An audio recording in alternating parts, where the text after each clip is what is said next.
好，那么不能用汉人。好，为什么说行政一个网站呢？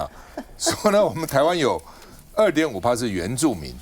然后呢，另外呢，外来的移民有1.1%，所以加起来3.6嘛，所以呢，剩下的96%、96.2%、96.4%，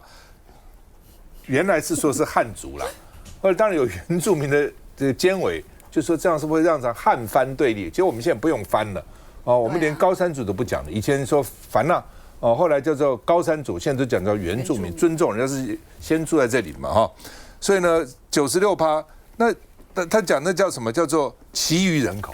那这是很好笑嘛。就这2天最大的笑话就是说，其余都是主要是其余是比较少的嘛，对啊，对不对？那你比如说美国，我今天去查一下，印第安人原住民0.9%，1%都不到哦。美国现在有3亿3千万人口，增加人口其实真的外来移民很多了哈。那0.9%原住民，他们能讲说原住民是0.9%，其他99%都是其余人口，老板会这样讲吗？你不觉得很好笑吗？那所以呢，现在都被称为其余人口，就是说你去中我们知道你不想，但是呢，你是政治上我们知道现在两岸这个彼此不管不往来也好啊，赖清德讲的敌对也好，不管怎么样，但是你血统还是这样来的嘛？你不能说你不是啊？那你真的是南岛语系的人吗？你抽血看起来又不是这样子啊！那把血都换了，那所以呢，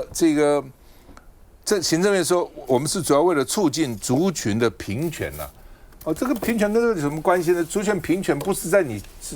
是什么人，我是什么人，而是你政策上，你在雇佣关系上，你在文化上。你在教育上，那个才是重要，那才是真的平权。不是只是嘴巴讲讲，那这叫什么平权呢？那监委呢否认了，说它是去中化那另外呢，这个国民党委员说，去中已经去到走火入魔了怎么汉人96都叫其余人口呢？谢龙介，因为谢龙介常常开赖清德玩笑，他说你是向往大和民族吗？那你什么意思呢？上礼拜不是赖清德？上午还庆祝什么欧战下午就去就是怀念那个什么八田雨衣等等说哇他对那个水库有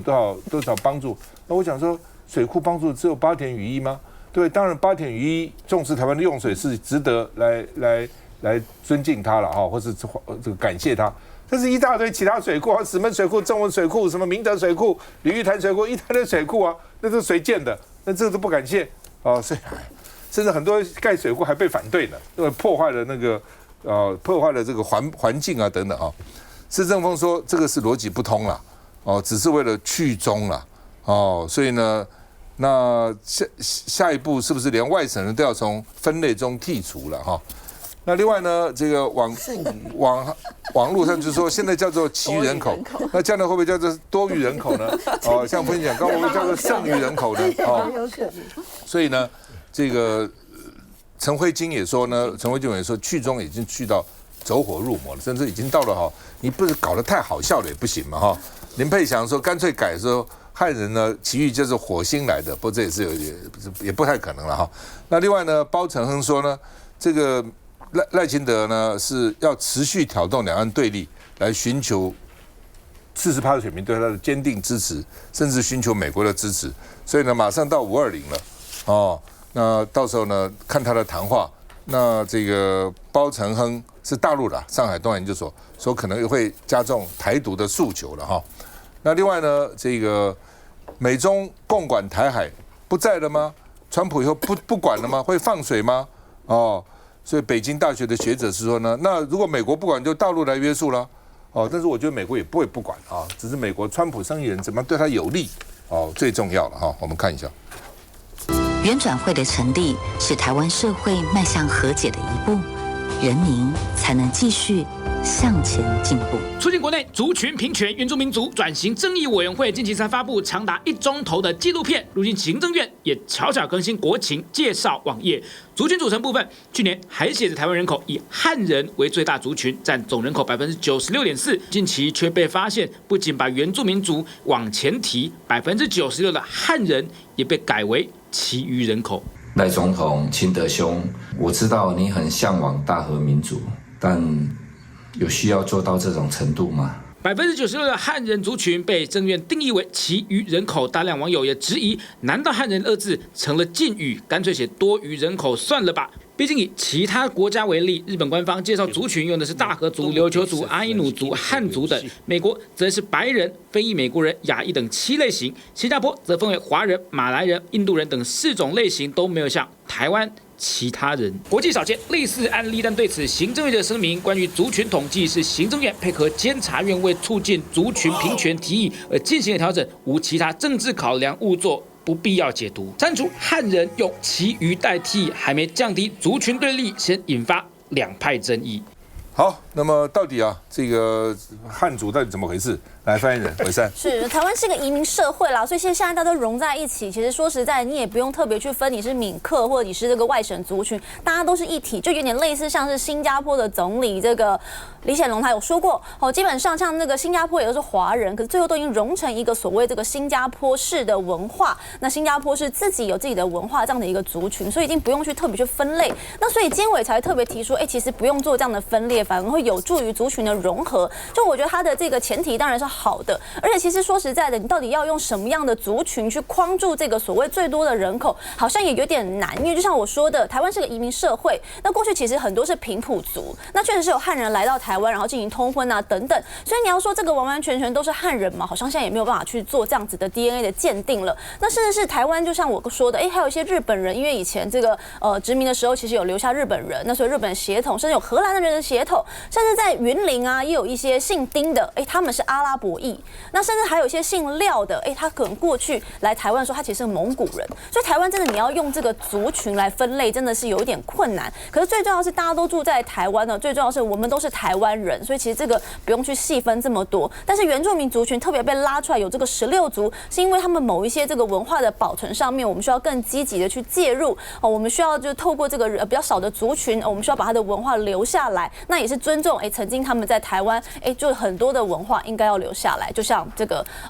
毛利人类似像这样的状况。我来提一下哈，这个发言人这样讲，当然就发言人讲了嘛哈。这个其实为什么提这个题目，道理很简单。这一位原住民的监委任期快到了，拍马屁啦，要想连任啦，到安那2年啊。各位可以想啊，如果你翻成英文，因为我们说台一些很喜欢翻英文，让全世界知道，说改了台湾的 population 人口的分布，我们的 distribution 分布是什么 ？others 占96%，others 占96%。各位，你个没看你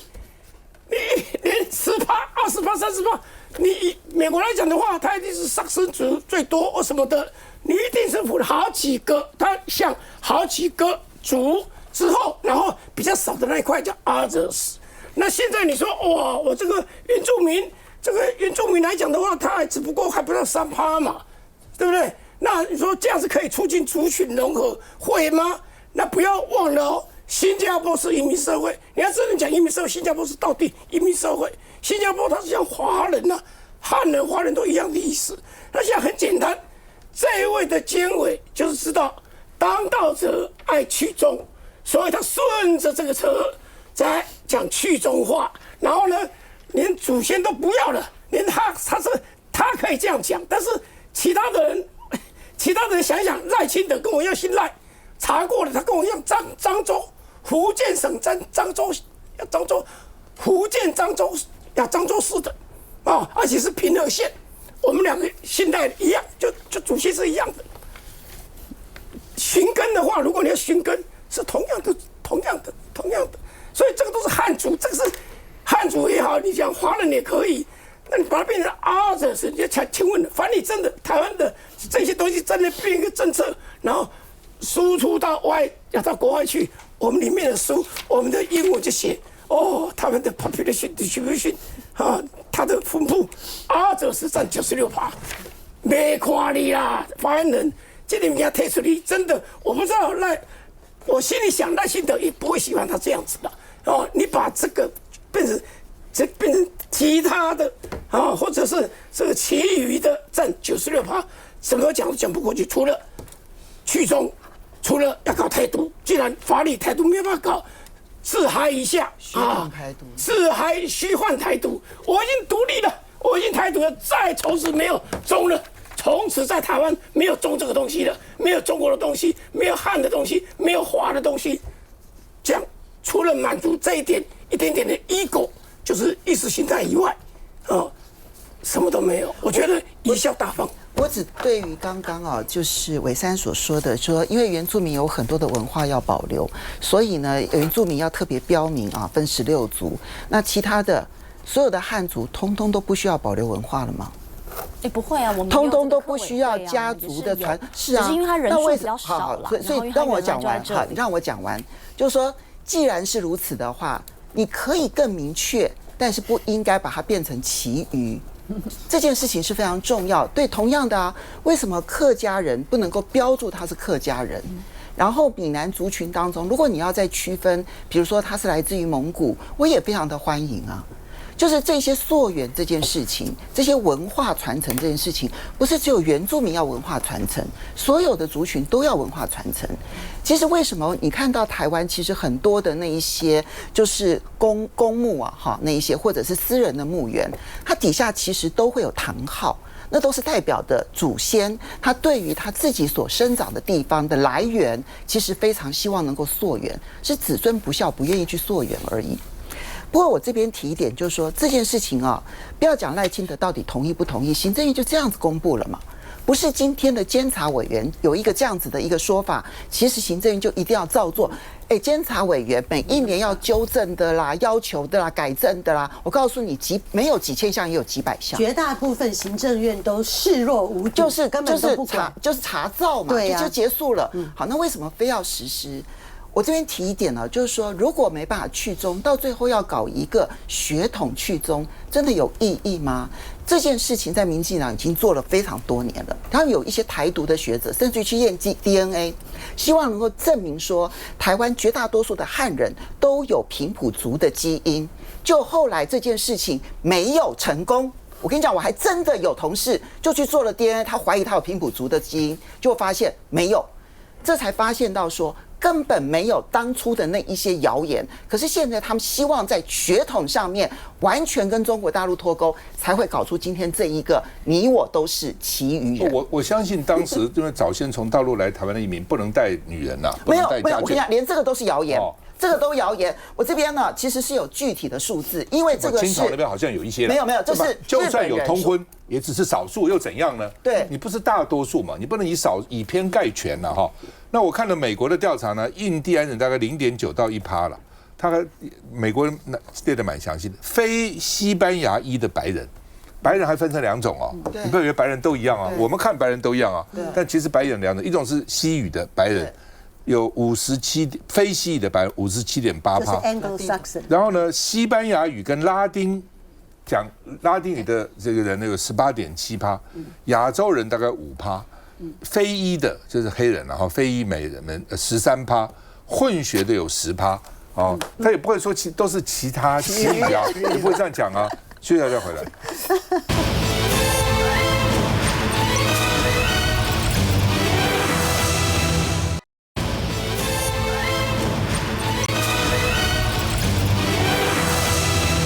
好，那么因为呢，立法院呢上礼拜呢在野党通过要放5天假，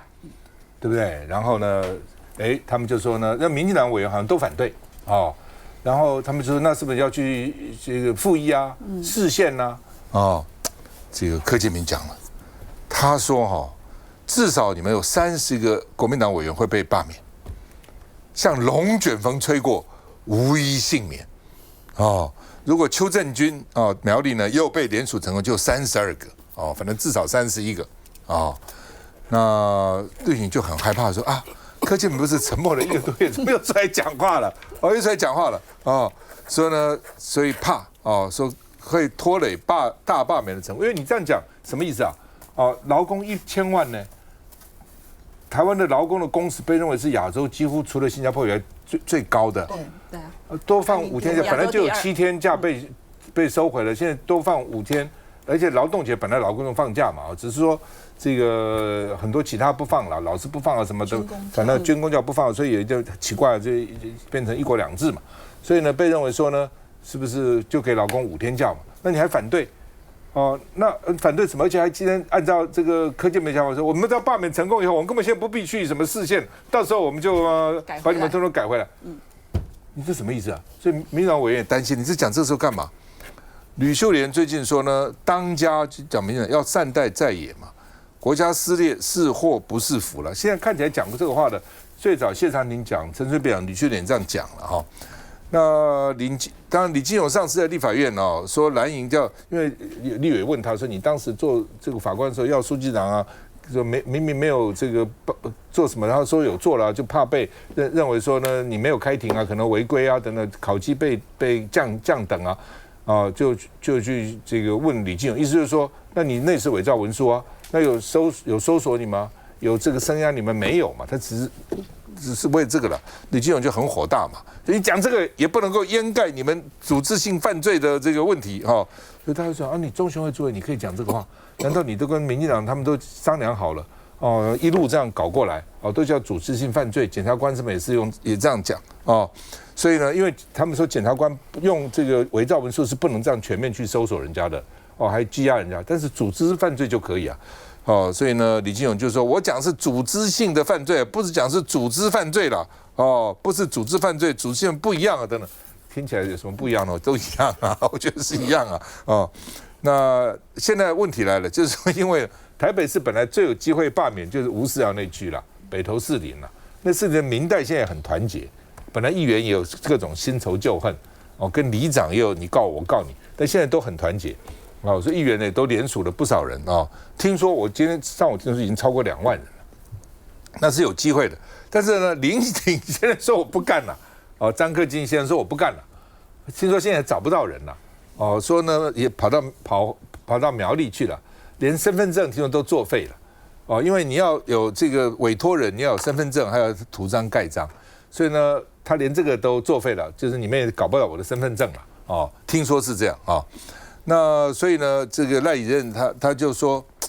他说你中选会公布个领先人要更换的办法嘛？现在选办法只有一个，第8项啊，76条第8项就是说呢，如果要换领先人，要1/2的提议人通过才可以。什么叫提议人？就第一阶段就叫提议人，哦，他们叫联署，但是都叫提议人，就那3000多个提议人，哦，要一半，哦，一共他们搞了4000多个提议人了，4100多，一半就2000，差不多2100。要2100人都在签同意书，哎呀，那多麻烦呐！哦，日晒雨淋去给你签署，现在林宪跑了，不说我不认了。哦，林宪为什么会这样子呢？哦，据说是受到威胁了，哦，细节也不清楚，哦，所以呢，林宪是当时很少的无保请回的，哦，所以大家有怀疑说检察官到底跟他讲了什么？他跟检察官有没有承诺什么？怎么人突然就不见了？那不见了。你现在4000多，他们在发函给这4000多个里面的一部分说，你是不是在签回来是要换领衔人？那做个办法，那难道这个领衔人不在了就不行了吗？哦，然后按照现在选办法是这样啊，哦，所以呢，李进勇就说，你还是要取得同意书才是正道。其实选办法就这样子啊，哦，所以呢，这个实在是平常讲是很不公平。为什么？因为当时立法者在立法，这个还不是立法委员提出来，是行政院送回来的法案，根本没有想到领衔人会不干了。哎，你这不开大家玩笑吗？你做个领衔人，就是大家来签啊，签出了4000多个，让领衔人我跑了。所以当时只有说领衔人死了，或是呢提议人要换掉领衔人，提议人超过100，而且不是那么容易换了，4000多个1半以上要换才能把领衔人换掉，根本没有想到领衔人会不干了。因为你想说你不干了，你怎么对这个4000多个当时的提议人交代呢？哦，那现在情况就是这样了。那民进党现在呢，这个就是他们号称民间团体了，送件成功，说已经冲上30席了，哦，然后呢再加一个就变成31，今天可能还加2个，还加2个哈，所以呢现在确定没有了，有一个徐信林是没有了啊，邱正军也没有，哦，那就是少2个，陈昌明也没有。所以呢，到底怎么？因为它日期啊，但是日期到最后的期限哈。那现在我刚讲就是说，罢免徐信林的呢，这个没有过关，差2006份没有过关啊。那他们就说要罢免林思敏，所以大家来集中罢免林思敏啊。那另外呢，沈伯阳说没关系，徐信林2阶没过，只是1年内不能再罢他而已。哦，只有罢免掉的委员4年内不能在同一个选区选。但是呢，第2阶段没过1年，过1年以后，我们还是可以罢免哦，反正非要这个干到底不可哈。那好吧，那为什么罢免徐欣莹不能补件？因为所谓补件，说你第1阶段达标以后，中间有问题再换。如果说你没有这个按照村里来装订，而且要附上正本跟影本，不是身份证啊，是你这个联署书的正本跟影本，否则就不受理，因为你不到就不受理。你如果是过了，中间如果有人死了或者有人不对，剔掉可以，但你连送都不够，就是不受理。甚至呢，就算你够了，你没有按照村里来装订，没有编号，没有附正本影本，也不受理啊。规定就是这样子了啊，规定是这样子啊。那另外呢，有10个国民党委员比较危险，被认为啊，譬如说为什么呢？有的是这个人家有2个的啊，对方有2个人啊，那你都不过半啊。其实赖清德也是这样嘛，对方有2个，他40%嘛。那只是你不能罢免赖清德，因为宪法的规定啊，很那个门槛很高了。另外就是靠近边缘，跟对手差的不多的，48%多、47%多，46%多、44%多、47%多、46%多、49%、47%、50%、47%、46、43，有些是很接近的，有些是对手有2个的。那这样的话，就认为说有10个国民党委员看起来是比较危险的。我们看一下，32个立委被罢掉，至少32位，31个因为被罢掉，35个里面除了4个以外，另外1个邱正金也有可能被罢掉。其实民进党也有，光在台北市有2个嘛，吴思瑶跟吴佩瑜对手都是2个。哦，如果不是对手2个的话呢，国民党他也会当选啊。所以这种有3个候选人，其实在选举也是很平常，不是只有1对1的。原住民本来看起来也是有机会，也大概是这样的情况了哈。来，这个玉民怎么看？我觉得这一次民进党发起的就是大恶霸嘛，哈！你说国民党有30位的立委，他通通都做得不好，他被罢免掉，这像话吗？这看起来就是一个政治斗争啊，血淋淋的政治斗争哦。那你可以看到，如果被民进党完全执政，会产生什么后果？我们上个礼拜好不容易帮台湾千万的劳工争取到5天的。多5天的这一个国定假日可以休假，因为我们的劳工的工时已经是全亚洲第2，全世界第6哦，我们比日本还要血汗。那在这样一个情况底下，帮劳工让他们多休息，然后可以放一些假，降低他们的工时，这个是天经地义啊。而且非常多的劳工已经之前被砍了7天假之后，他们一直在争取。那这一次呢，国民党跟民众党一起联手，我们就把这个法案通过。没想到民进党在想什么事情呢？柯建铭已经讲了，这个等我这个大罢免之后罢免掉几席的国民党立委，他们一党独大之后呢，可以修回来。所以不急，我们不需要提示线，只要未来的国会变成是民进党一党专政的时候，千万的劳工朋友，你们好不容易这个国民党跟民众党争取的这5天休假，民进党柯总召已经讲了，他可以改回来。那过去我们帮民众争取的这一些，包括这个军公教、退警这些权益，他通通都可以改回来。请问我们要倒退走吗？所以如果真的这一次的罢免的活动当中，万一有不小心有国民党的委员被罢掉的话，国会变成是民进党一党专政，你要知道那个后果的可怕性就在这边。所以这件事情不是个别委员的问题，也不是说那个选区有没有2个人竞争的问题，是国民党的区域委员1席都不能少。这30个已经通过2阶的这个委员，每一个都不能少。所以这一次的这个罢免票，不要以为跟你没有关系，跟你一定有关系，跟你的权益也有关系。大家到时候一定要出来投下不同意罢免票，让国民党的区域委员在这一次可以再赢1次，顺利过关。好吧，刚刚这个有讲过啊，这个苗栗的2个了啊，陈超明跟邱正金是没有过的啊，但是罢免团体说这不是失败啊，那怎么看？我提一下哦，这个我们真的很期待老柯继续讲，这种话继续讲啊。他说31全部罢掉，我就把那个5天假全部就空光啊，继续讲。我所知道现在要罢团，他们里面的网站有人告诉我，就有人提到了，说我们这个罢免成功，第一个5天假拿回来，马上被人家骂的。同样罢团的人骂翻天了，怎么可以？台湾的劳工1000万人呢，怎么可以这样做？结果老柯居然就这样讲了，他老柯的意思就是说，现在都不急，反正呢一罢完以后，我们就会过半呢，我们就可以为所欲为。但是不要忘了，我提醒老柯，即便给你罢掉10个，给你罢掉7个，还要第4阶段呢，还要补选呢，补选你会赢吗？你都赢吗？更何况你不知道你罢几个。一般来讲，一般的估算啦哈，没有像他讲什么31啦哈，只有说随便讲，他随便讲就随便听，哈，一个都不会啊。对，我都认为很少，它比例很少，少到你会没有办法去相信少，就是被罢的那种人数会少到你没办法想象。所以老柯就是因为很久没有回来嘛，所以可能还不太进入状况。1个月多月去哪里？有说他去日本，去日本大反省了，就回来不是反省了，听说去养精蓄锐，说他都不能睡觉了，所以去休息他们强迫说他一定去度假了。对，不过我提醒大家一下了，大家一定要有心理准备哈。但柯建铭已经扬言了，只要大罢免成功，我们的5天假就不见了。你看他们不是只有一党要独大哦，这个柯建铭要回去当立法院的这个院长。那你的5天假可能会被没收，对不对？然后呢，电价搞不好10月份就要涨了，这是现在的一个大的问题。我先来讲一下那个价的问题，好不好？这是为什么有5天假这个事情？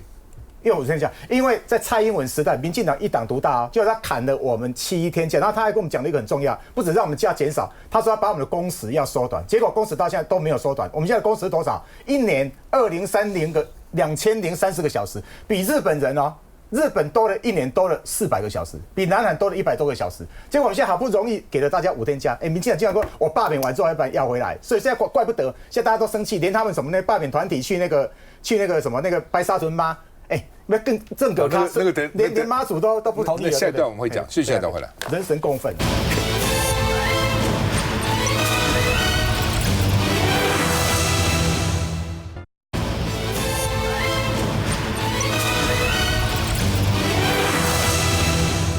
好，那么每年呢，这个去跟这个妈祖去祭拜哈，然后呢，甚至呢跟着轿是走的很多人了哈，那走好很多天的哈。那说呢，这次在白沙屯回銮的时候呢，遇到一个女子啊，举着这个大罢免大成功哦，那个功是宫殿的宫啊。然后呢，要钻到那个轿底，因为很多人生病啊，什么想要钻轿底，说会受到妈祖的保佑啊，等等啊。那妈祖呢，突然刹车，倒退路闪过去了。哦，那我想是不是那个轿夫？他们说第一个轿夫不见得看得到，第二个呢，说这个妈祖那个轿往哪里跑的时候，你的人很难控制哈。那另外呢，这个因为他拿了大罢免大成功的这个旗帜嘛，哦，这个罢团就发声说你们这是陷妈祖于不义哦。不，这不知道是谁陷妈祖于不义了哈。那到底谁陷妈祖于不义？是这个拿了大罢免的人陷妈祖于不义，还是轿夫好像也不能控制，也控制不了哈？那另外呢，这个所以绕过这个大罢免大成功这个旗啊，那乡民就热议了哦，说啊，这个到底他们会不会被这个妈祖会被出征吗？轿夫会被出征吗？哈，所以他也不是只绕过这个，他并不是个案。之前呢，张立善移开炉主呢，说呢，后来这个跪拜拦轿的时候呢，这个就没有停下脚步。他现在叫做粉红超跑，为什么？因为他们怕下雨，所以贴用一个粉红的那个，等于算是这个塑胶布遮雨了啊。因为今年刚好碰到很多下雨嘛。那另外呢，说这个当时不是油品案魏应充他们兄弟呢，在彰化县他们公司前面设香案跪拜哦，也要说要希望能钻到轿底哦。求个这个福气啊，结果粉红超跑当时也绕过，哦，所以并不是说只是绕这次的大罢免啊。那另外呢，因为这个郭智慧曾经说嘛，你看不下去可以离开啊，所以呢，他们就说妈祖是不是听见了，所以就离开了，就绕跑掉了。我们看一下，不过也有穿着香灯脚背心的信众，拿着大罢免大成功的旗帜，准备跟着其他信众一起跪地，想要弄有咖，结果。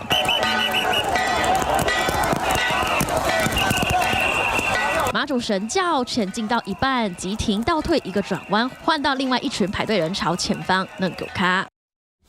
我在美国念研究所的时候啊，我有读那个文化人类学哈。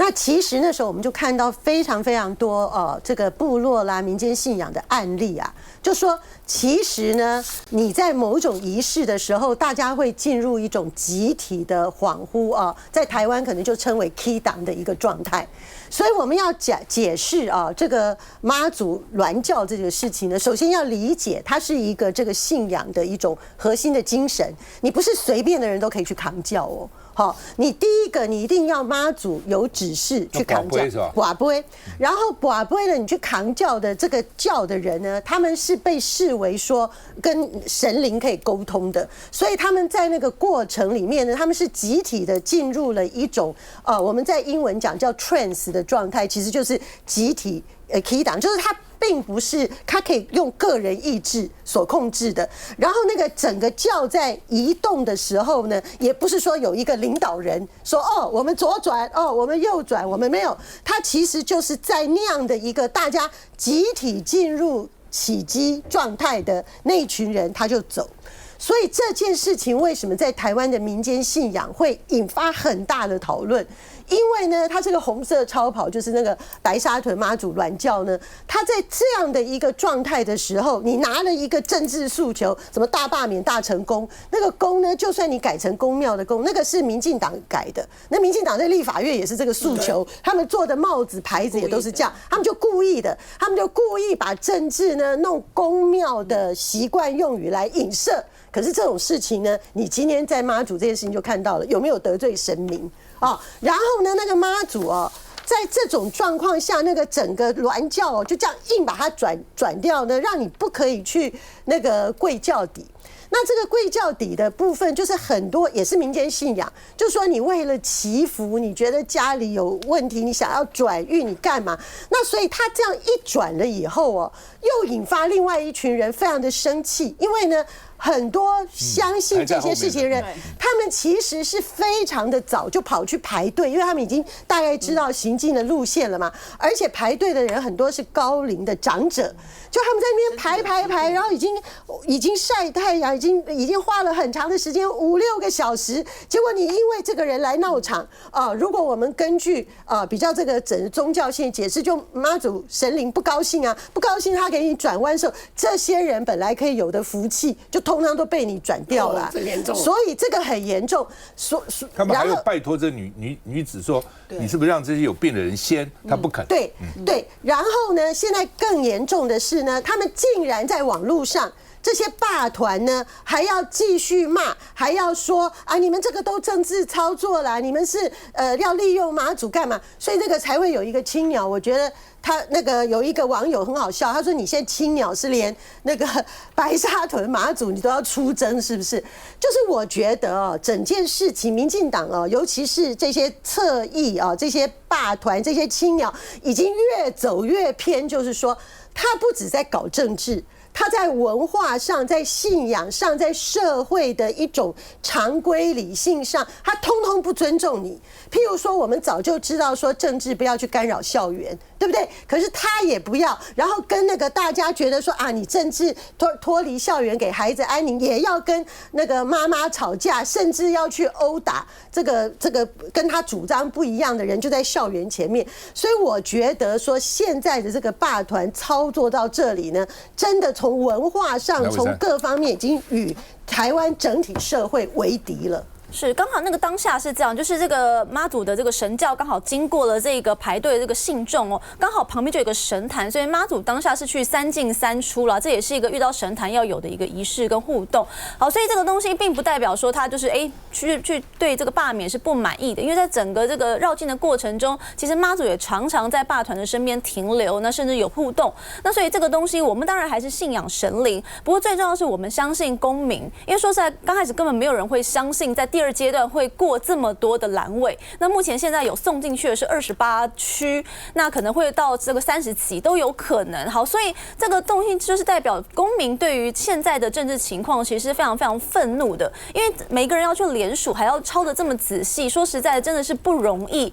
所以在这个过程当中，也代表公民社会现在对于立法院的现况确实是有极大的愤怒。那我们看到现在国民党的委员当然是要补这个破网，所以他大概是用几个手段来面对现在在的一个公民的形式。当然，第一个就是要施以小惠，一个就是给大家就是假日，那另外一个就是说，是不是可以发1万块普发这个现金？那在这个放假的部分，当然最近有所讨论。那我想民进党绝对也是支持放假，不过在这个前提之下，我们看到很多民众是觉得看得到吃不到，尤其是排班制的民众会觉得，其实你放了这么多假，对我来说也没有意义。那对老师来说，我虽然多了1天教师节，可是问题是我的国定假日多了5天，那代表说这个国定假日必须从寒暑假扣掉，他还要多上4天班，其实对他来说并不划算。或者很多的民众他必须说，他是劳工，所以他只有在5月1号那一天可以不用请特休假，可以到这个各个政府机关办事。可是现在没办法，因为变成5月1号大家都放假，银行也放假，各种机关也放假，他什么事都办不了。所以这个确实在这个有没有真的让民众觉得哇很开心？我觉得这个蓝营自己本身要评估。所谓的放假并不代表劳权，放假跟劳权是2件事，因为我们这修的是纪念日法，并不是修劳基法。更多的民众期待的是劳基法的修正，而不是纪念日。至于放什么假，大家还要讨论。怎么会没有关系？劳团的诉求就是要还我7天假，还我7天假。他现在只有还4+1，他不满意呢，另外再需要再加嘞。第一个，第二个，这个发言人口口声声都讲公民团体公民大家不满意哦，这个在野党哦，你太客气了啦。贵党全力介入啊！委员，贵党全力介入。我讲话，请你不要打岔，我讲话不要打岔，好不好？我在讲，以我的选区为例，3个市议员都有交3000份以上，你们全力介入，而且今天不要忘了，柯建铭怎么讲？柯建铭在去年113年的1月13号选完2天以后，他就说我要大罢免，然后他还说。赖清德都知道，赖清德介入，所以整个来讲就是赖清德主导的。那我要讲的是，我就呼应吕秀莲，台湾现在已经变成一个红卫兵的社会啊！台湾现在是文化大革命了，就如果你不同意大罢免了，马上被霸凌嘞，在网络上被霸凌，实体被霸凌，然后街头你看到很多吵架，现在还没有开始哦，什么时候开始？6月20号左右。正式说40天，现在你必须40天，40天之后，他才真的说所以就第3阶段真的开始要投票了。那个时候，整个社会是一团乱，赖清德要负最大责任。好吧，回到那个，我刚刚去查了一下，白沙屯，它是白沙屯拱天宫妈祖10天9夜进香之旅了哈。那去年的报名是18万人，今年报名是32万9千人，多那么多。BBC 都为了这个做一个特别报道，而且说现在呢，以前都是宗教是中老年人比较多，这次吸引非常多的年轻人，主要因为他们 YouTube 上有直播，也超过10万人在看，所以呢，他们宗教怎么跟年轻人结合，看起来蛮成功的。休息一下再回来。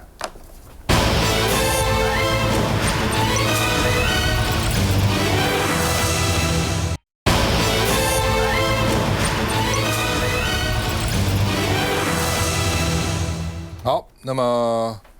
宪法诉讼法那现在办一个叫做释宪说明会，应该大法官那边要办啊。那在野党就说是大法官插手政治那民进党说呢，你怕什么？没有违宪就不怕，释宪有什么了不起那黄国昌呢是说释宪不适格，大法官叫里应外合，对民进党呵护备至然后呢，他们说呢，柯建铭的目标就是把韩国瑜干掉那柯建铭说，因为没有程序正义，怎么有实质正义？原来大法官说这个不应该，内容是不适合来释宪的，但他说程序就有问题表决的时候有问题那另外柯建铭就说呢，这个蒋介石在此也不敢所以呢，这个韩国瑜创下中华民国立法史上独一无二的举手表决这个真是完全不按照议事规则，议事规则可以的。表决有很多种方式。我在立法院的时候就举手表决过按那个表决器表决，真的其实都有了都有到这种程度。那而且柯建铭说呢，黄国昌根本不是我对手那翁巧明说，我们也没有把柯建铭当对手，我们在这个程度上是不同的。那吴宗宪说呢，柯建铭说蓝白没资格辩论，这是贴标签，提不出什么理由来那另外呢，这个他们国民党说大法官把自己当成太上皇了难道要把1029件的法案都说不及格吗？通通失败吗？到底怎么样呢？什么叫做表决才算合法呢？来，季凯。民进党现在都跟多数的民意在对撞。刚刚讲5天假，绝大部分的民众都欢喜鼓舞的在说这5天假。民进党选择到今天哦，你看民进党的发言人还说要把这5天假是要砍掉的。大家到时候要投这个大罢免票的时候，大家记得，如果反对这个要5天票去投民进党的，好，那如果你不要把对对，赞成这5天票的5天假的，就赞成国民党的这个主张跟民众党这个主张。另外呢，这个宪书法一样，宪书法当初为什么要修法？因为2个很重要的嘛，第一个，在这个国会改革这个法案里面，大家都认为说以前包括民进党都认为要改革的，过了之后，大法官会议把它阉割了，对不对？那更严重的实质废死，你看本来是80%以上台湾民众反对废死，当这个宪法法庭这个宣布实质废死之后，90%民众沸腾啊，所以那时候才要修啊，而且我们这个修没有修得很严格，这个修的是用什么？用捷克做一个参考值，捷克一样跟我们一样是15位这个大法官。我们修的是怎么样？10人要出席才能够开会，9位如果说违宪你要9位嘛，那我跟大家讲，这个比南韩还松南韩这9位大法官，他们如果要开会要7个人，如果要这个违宪宣判要6个人南韩比我们还严格啊。那更重要的是什么？现在如果民进党在所谓事件的时候什么有问题？问题不在人数啦，因为民进党自己都把那个什么刘大炮他们自己51票都把它删掉了，对不对？更重要的，他如果提出好的这个人选，这个问题就解决了嘛。所以不是在人数的问题，在这个人选问题，提出好的人选问题都解决了。上次7个大法官立法院把它这个没有通过，其中民进党自己也背锅嘛。那问题你提一些大法官，如果是望重士林，学术界也认为很好，民间也很好，不管他的法界服务在学术界，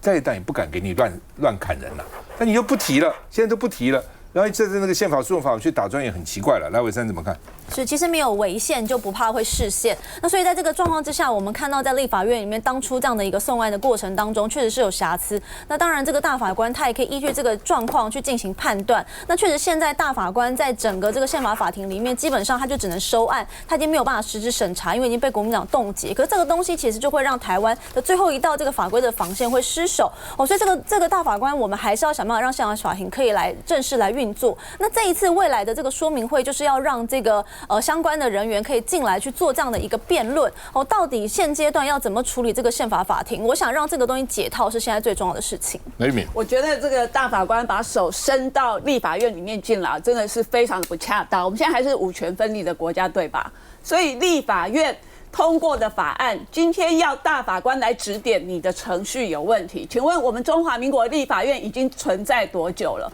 过去在立法院3读的程序有不一样吗？他现在竟然很夸张的解释什么？到3读的时候，你要全案附表决的通过的，这个才算合法。请问你哪来的见解啊？中华民国立法院3读通过的法案有上千件，有哪一个是按照你的标准来做的？那没有的，你现在通过把它废止吗？我们通过的法案都不算吗？怎么可以到如此这般的程度？我们觉得司法独立其实是最重要的精神，但是今天在台湾让我们觉得最可悲的就是，我们连大法官都没有办法客观中立的行使他的职权的时候，那我们还希望台湾的司法独立可以怎么做？凤馨，就是为了要一党独大，所以所有的法案通通只要不符合赖清德的意思，通通送到宪法法庭去解释。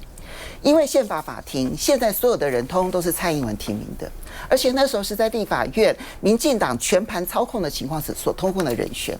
那他的绿油油的程度，其实我们都已经看在眼里，这里面的背景各方面其实已经是失去了他的独立性。如果说不是因为赖清德到现在不肯提名第2批的大法官人选，那怎么会到现在人数不足呢？今天的问题不是出在赖清德身上吗？那赖清德为什么不愿意提名？因为他就觉得说，我提名了立法院不能够过，我不能够提名我喜欢的人，我只能够提名中立的人。那你提名中立的、中性的人，你不愿意提，才会造成今天的僵局啊！僵局是赖清德造成的，赖清德会有今天的僵局，是因为他想要一党独大。那个永平，我觉得今天最可恶的就是柯建铭呢，明明在立法院这么多年，他也经历了各种时代。我在立法院的时候，他也在立法院呢，他也在做党编啊。那当时都发生的事情啊，我们也有举手投票啊。那时候他为什么不抗议出来违宪呢？就说今天你用各种的这些举手投票本来就可以，怎么本来就可以啊？这个之前行使法就明明确是议事规则也是举手投票，议事规则，因为他们说谎，他们的支持者都接受啊。对，现在的问题啊，我觉得现在台湾的民主危机就是凤馨讲的，他要蛮干呐。就是说，明明民主精神架构，大家认为绝对 OK 的事情，现在到民进党都不 OK。为什么不 OK？因为不符合他的独裁心态，他的霸权往那个霸道的一个想法嘛。那现在的柯建铭呢，基本上就是变成独裁急先锋在旁边，他就是民进党要维持霸权。我们这连读小学都知道，去哪里远足旅行，到哪里去2个3个，你也可以投票，你也可以写。我觉得最荒谬的地方在于，这部宪诉法，总统公告了，总统已经公告了，就是要10个人才能开会，现在人不够，他说辩论这个东西是程序的时候什么，这自肥啊，他怎么可以？你要讲10人才能开会，你有8人，你怎么去解释呢？他说我暂时处分，你怎么去解释？你就8个人你就8人怎么可以呢？所以最简单的就是赖清德总统，拜托你就提名中信的来，我们给他通过就好了，通通解决了，何必这样子呢？而且现在来讲，立法院几乎废。